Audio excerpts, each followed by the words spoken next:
Hi, I'm Lila Luchai from Arunachal Pradesh in Northeast, working in Delhi since the last 8 years. I'm a software engineer, a woman, and a mother, and also wife to an army man.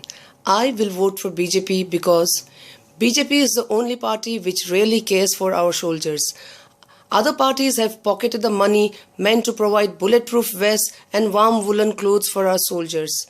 Only BJP is interested in ensuring that my husband and other soldiers like him return home safe to their families. I am a member of BJP for Northeast. This is a group which looks into the concerns of Northeast community in Delhi NCR.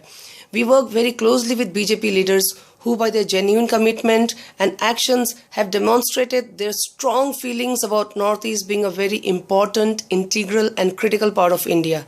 One mistake in their manifesto saying immigrants should not matter. It's real actions on the ground which speak louder than mere words. By projecting Kiran Bedi as the CM candidate, BJP has rest assured the country that women's safety will be one of the foremost concerns of this government. No dharnas, no lip service, but clear and strong intentions. I am also a software engineer. Since the Modi-led government came to power, they turned the negative downslide of India Inc. during UPA2 regime to a story of growth, development and opportunities. Our children graduating from colleges will have a better tomorrow and more job opportunities. Last but not the least, I am a mother who has to run a house.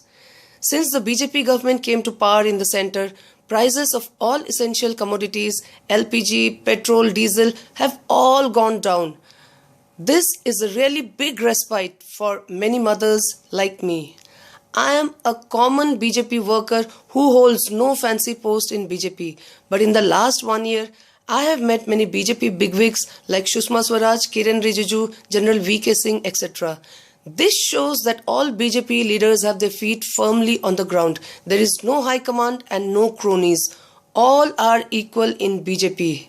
These are the reasons why, being a woman, a mother, a northeasterner, a working professional, and last but not the least, the wife of an army man, I will vote for BJP. Sisters and brothers, think and vote wisely. Your one vote could be the difference between your daughter or sister getting molested and your child having a bright career after graduation. Thank you.